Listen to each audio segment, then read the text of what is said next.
Let's do a quick follow-up from the video yesterday and talk a little bit more about leveling. Specifically, what does it take to gain a level in D&D? So here's the thought, and first and foremost I should say this. I kind of blew my voice out last night at my son's last soccer game for the season. I'm the coach and I was screaming like crazy and cheering the kids on and trying to help direct their game. They played a great game, we had a great season, but I overdid it with my voice, so I sound a little bit raspy. Besides the fact I also forgot my lapel mic, so yeah, there's a lot of echo in here, but you know what? This is a daily vlog. I had to record a video today. I want to be here for you all, so please bear with me on this one. Let's talk quickly because, man, after 300 DnDaily vlogs, I could sure use a break. So I'm going to make this one short and to the point and follow up with some comments and some thoughts from my good friends about the topic from yesterday. We had a conversation yesterday about leveling and should you use XP or are you going to use milestone. And one of the things I didn't really touch on in the video yesterday was what does it actually take for your characters to level up once they've either hit that milestone or accumulated enough experience points. And I've seen a lot of different views on this through the years. Some DMs require that your characters spend some downtime. This actually makes sense, especially if you're like a wizard. You know, wizards, they need to do lots of research and writing and study and so forth. So that really makes sense.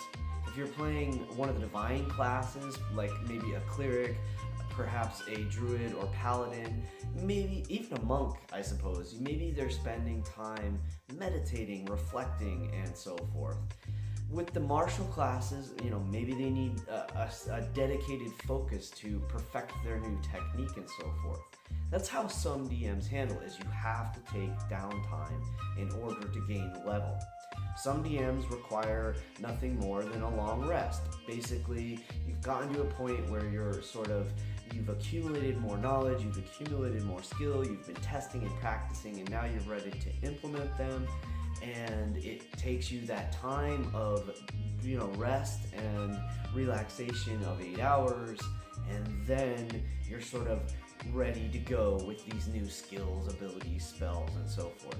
The third way I've seen it done, I really like, and I'll talk about how I like to do it at the very end here, but the third way I've seen it is that some people, you almost treat it more like a video game, in a sense of like, as soon as you get enough, like even if you're in the middle of a session, as soon as you have enough of experience or you've hit that milestone, if everyone's ready, especially if the DM sort of said ahead of time, hey, make sure you sort of know what you're going to do for your next level up, sometimes you could do it on the fly right in the middle of a session. And it doesn't even require necessarily downtime or long rest or what have you. Maybe you just have it be a short rest or something. Now, not everyone's going to be in favor of that one.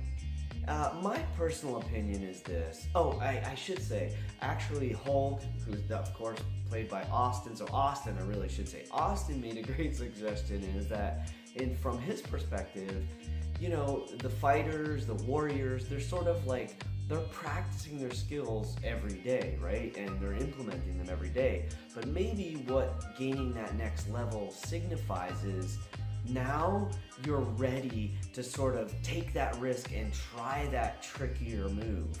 Or perhaps if you're a rogue, you've made a more precise, your attacks are more precise, your precision is getting more and more perfect and perfected, so that when you make those like deadly attacks, they are actually more accurate and more effective. Or, you know, again, for the wizards and so forth, sorcerers and whatnot, it's like you've been memorizing and working yourselves up toward these more powerful spells, and now you're just willing to take the chance and see what, you know, and to put it into use and see what happens, if you will. So I kind of like that. I think that's a really excellent way to sort of look at what is leveling from that broader perspective.